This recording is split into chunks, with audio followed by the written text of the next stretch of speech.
Chapter 10.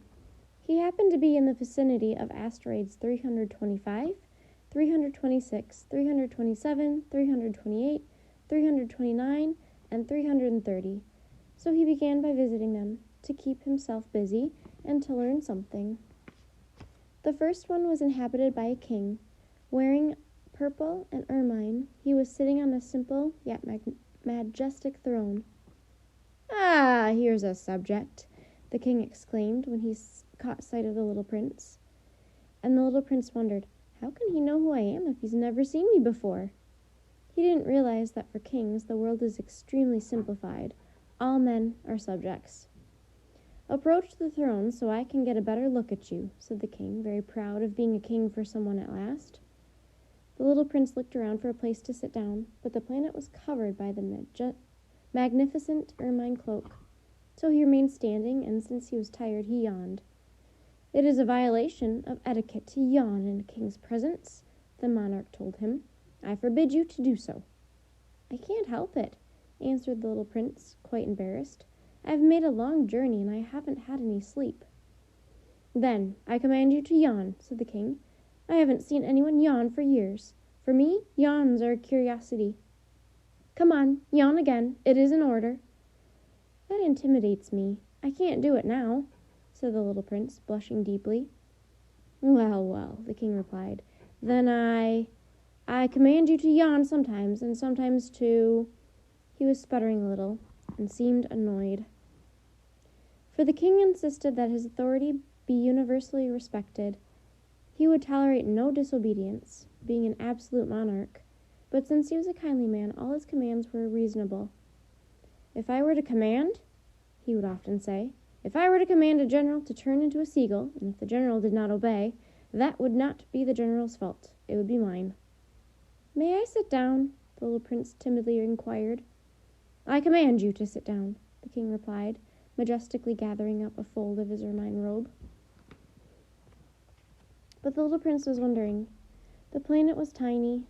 Over what could the king really reign? "Sire," he ventured, "excuse me for asking." "I command you to ask," the king hastened to say. "Sire, over what do you reign?" "Over everything," the king answered, with great simplicity. "Over everything?" With a discreet gesture, the king pointed to his planet, to the other planets, and to the stars. "Over all that?" asked the little prince. "Over all that," the king answered. For not only was he an absolute monarch, but a universal monarch as well. "And do the stars obey you?" "Of course," the king replied. "They obey immediately. I tolerate no insubordination." Such power amazed the little prince. If he had wielded it himself, he could have watched not 44, but 72, or even 100, even 200 sunsets on the same day without ever having to move his chair. And since he was feeling rather sad on account of remembering his own little planet, which he had forsaken, he ventured to ask a favor of the king. "I'd like to see a sunset. Do me a favor, your majesty. Command the sun to set." "If I commanded a general to fly from one flower to the next like a butterfly, or to write a tragedy, or to turn into a seagull, and if the general did not carry out my command, which of us would be in the wrong, the general or me?" "You would be," said the little prince, quite firmly. "Exactly. One must command from each what each can perform," the king went on. "Authority is based, first of all, upon reason. If you command your subjects to jump in the ocean, there will be a revolution. I am entitled to command obedience because my orders are reasonable." "Then my sunset?" insisted the little prince, who never let go of a question once he had asked it. "You shall have your sunset. I shall command it, but I shall wait, according to my science of government, until conditions are favorable." "And when will that be?" inquired the little prince. "Well, well," replied the king, first consulting a large calendar. "Well, well, that will be that will be tonight, around 7:40, and you'll see how well I am obeyed." The little prince yawned. He was regretting his lost sunset, and besides, he was already growing a little bored. "I have nothing further to do here," he told the king. "I am going to be on my way." "Do not leave," answered the king, who was so proud of having a subject. Do not leave. I shall make you my minister." "A minister of what?" Of justice." "But there's no one here to judge." "You never know," the king told him. "I have not yet explored the whole of my realm. I am very old. I have no room for a carriage, and it wearies me to walk." "Oh, but I've already seen for myself," said the little prince, leaning forward to glance one more time at the other side of the planet. "There's no one over there either." "Then you shall pass judgment on yourself," the king answered. "That is the hardest thing of all. It is much harder to judge yourself than to judge others. If you succeed in judging yourself, it's because you are truly a wise man." "But I can judge myself anywhere," said the little prince. "I don't need to live here." "Well, well," the king said, "I have good reason to believe that there is an old rat living somewhere on my planet. I hear him at night. You could judge that old rat. From time to time, you condemn him to death. That way his life will depend on your justice. But you'll pardon him each time for economy's sake. There is only one rat." "I don't like condemning anyone to death," the little prince said, "and now I think I'll be on my way." "No," said the king.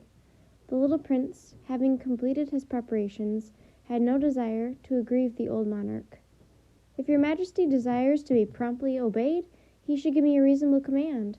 He might command me, for instance, to leave before this minute is up. It seems to me that conditions are favorable." The king, having made no answer, the little prince hesitated at first, and then with a sigh, took his leave. "I make you my ambassador," the king hastily shouted after him. He had a great air of authority. "Grown-ups are so strange," the little prince said to himself as he went on his way. Chapter 11. The second planet was inhabited by a very vain man. "Ah, a visit from an admirer!" he exclaimed when he caught sight of the little prince, still at some distance. To vain men, other people are admirers. "Hello," said the little prince. "It's a funny hat you're wearing." "It's for answering acclamations," the very vain man replied. "Unfortunately, no one ever comes this way." "Is that so?" said the little prince, who did not understand what the vain man was talking about. "Clap your hands," directed the man. The little prince clapped his hands, and the vain man tipped his hat in modest acknowledgment. "This is more entertaining than the visit to the king," the little prince said to himself, and he continued clapping. The very vain man continued tipping his hat in acknowledgment. After 5 minutes of this exercise, the little prince tired of the game's monotony. "And what would make the hat fall off?" he asked. But the vain man did not hear him. Vain men never hear anything but praise. "Do you really admire me a great deal?" he asked the little prince. "What does that mean, admire?" "To admire means to acknowledge that I am the handsomest, the best dressed, the richest, and the most intelligent man on the planet."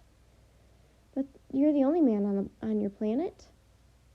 "Do me this favor, admire me all the same." "I admire you," said the little prince, with a little shrug of his shoulders. "But what is there about my admiration that interests you so much?" And the little prince went on his way. "Grown-ups are certainly very strange," he said to himself as he continued on his journey.